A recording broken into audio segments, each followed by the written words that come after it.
Penyelewengan pertama yang terjadi dalam sejarah kehidupan manusia adalah penyelewengan yang dilakukan oleh Nabi Adam alaihi salam pada saat ia memetik buah khuldi. Kenapa itu dilakukan oleh Nabi Adam? Karena terdorong oleh rasa sayang dan cinta kepada istrinya Hawa. Sebenarnya Hawa lah yang merajuk, Siti Hawa lah yang membujuk, dan Nabi Adam oleh karena syahwatnya kepada istrinya memperturutkan bujukan Siti Hawa itu. Peristiwa Nabi Adam ribuan tahun yang lalu akan terus relevan sampai ke zaman kita sekarang ini. Berapa banyak orang-orang yang karena terlalu ingin menyenangkan istrinya, lalu tidak segan-segan melakukan perbuatan-perbuatan yang menyimpang, baik itu merugikan orang lain, merugikan masyarakat, bahkan merugikan bangsa dan negaranya. Seorang pedagang tidak akan segan-segan menipu. Sebaliknya pun begitu. Tidak jarang wanita di dalam kelemahannya bisa menenggelamkan dunia. Seorang suami yang jujur, polos, lugu, sederhana bisa jadi koruptor ulung karena didorong-dorong oleh istrinya. Istrinya barangkali bisa saja dibakar-bakar oleh tetangganya. Suaminya jujur, sederhana, kepala bagian, tempatnya basah tapi melarat. Istri rupanya tidak sabar melihat gaya hidup yang makin konsumtif, persaingan yang makin tajam. Suaminya dikipas-kipasin. Kata istrinya, "Bang, tetangga sebelah kita lakinya pegawai kecil, Bang, tapi gelangnya kayak pelek becak. Abang ini kepala bagian tidak bisa membelikan saya macam itu, percuma lah." Kata suaminya, "Ya bagaimana, Bu, gaji saya cuma segitu-gitunya. Ya namanya kepala bagian, apaan, kayak sahabat dulu." Kalau sudah berpikir ke arah ini, artinya sudah ngipasi suaminya untuk melakukan tindakan yang tidak wajar. Saudara-saudara kaum muslimin rahimakumullah, sejak zaman klasik sampai kepada zaman kita sekarang ini, kita melihat kecenderungan syahwat kepada wanita ini. Julius Kaisar yang katanya gagah perkasa ternyata tunduk di bawah kaki Cleopatra. Napoleon Bonaparte, the Lion of Europe, singa daratan Eropa, luas kekuasaannya, gagah perkasa tentaranya, kepada siapa dia tunduk? Ke bawah kakinya Margaret Josephine. Demikianlah di zaman kita sekarang, kita melihat di Jepang betapa Perdana Menteri Uno didesak mengundurkan diri dari jabatan Perdana Menterinya oleh karena terlibat skandal dengan geisha. Kita juga melihat di Amerika betapa Senator Gary Hart dari Partai Demokrat yang masih muda, jenius, diharapkan masa depan Amerika lahir dari tangannya, terpaksa mengundurkan diri dari calon presiden oleh karena terlibat skandal dengan Donna Rice.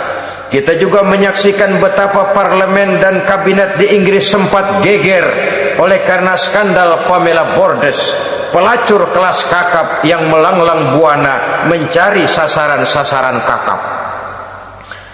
Ini adalah kisah kejatuhan yang diakibatkan oleh hubbus syahawat minan nisa.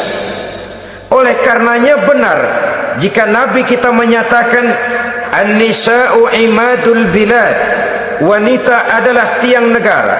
Jikalau baik wanita, baik negara. Jikalau rusak wanita, hancur negara. Kalau syahwat kepada wanita cuma semata-mata karena syahwat, maka seorang laki-laki akan memandang wanita cuma sekedar alat pemuas hawa nafsu. Nilainya rendah. Sedangkan agama kita mengajarkan ma akraman nisaa illa karimun wa ma ahanan nisaa illa laimun, kata Nabi. Tidak akan menghormati kaum wanita kecuali orang-orang yang terhormat, dan tidak akan merendahkan derajat kaum wanita kecuali memang orang-orang yang rendah moralnya.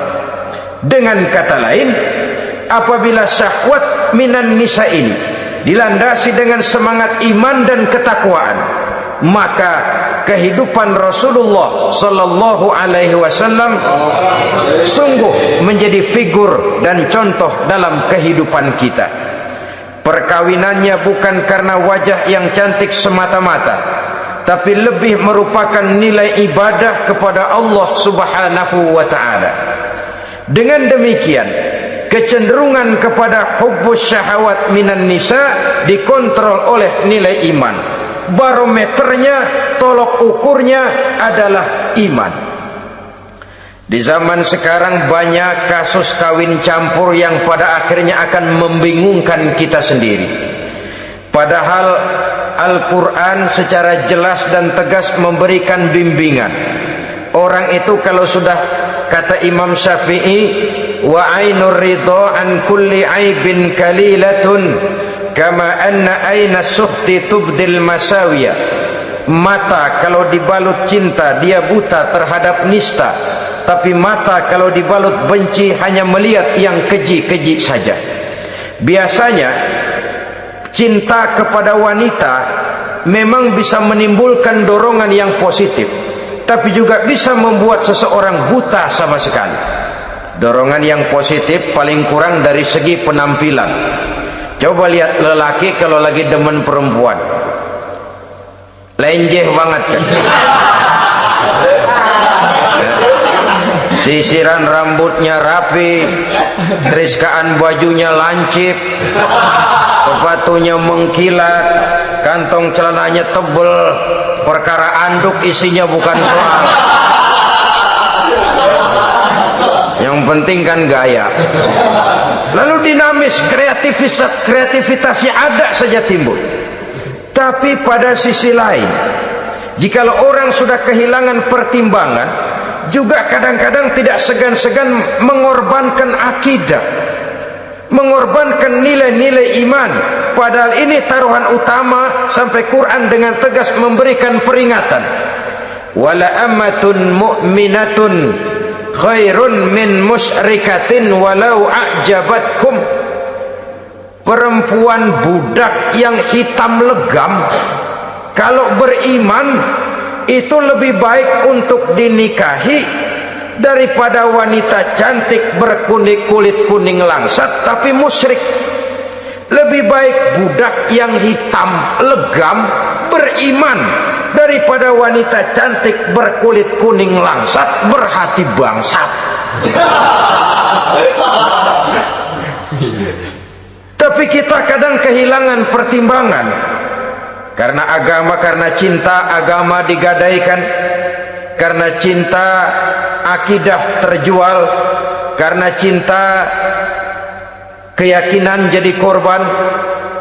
Ini semua penyakit yang datang dari hubbus syahawat minan nisa, kecenderungan mengumbar nafsu kepada perempuan. Ini memang perhiasan, tapi bisa juga jadi bumerang dalam kehidupan manusia. Berapa banyak penyelewengan terjadi karena pengaruh wanita yang tidak bisa jadi bisa. Ini pengaruh di dalam kehidupan memang sedemikian besarnya, sehingga saudara-saudara kaum muslimin, inilah yang perlu dikendalikan dalam kehidupan, kapan dan di mana. Kalau nafsu adalah perhiasan, kapan dan di mana perhiasan itu harus kita pakai, di mana dia harus kita tempatkan. Begitu juga yang menyangkut soal perempuan. Kapan? Ya kapan? Tentu kalau sudah nikah. Di mana? Yang jelas bukan di depan umum.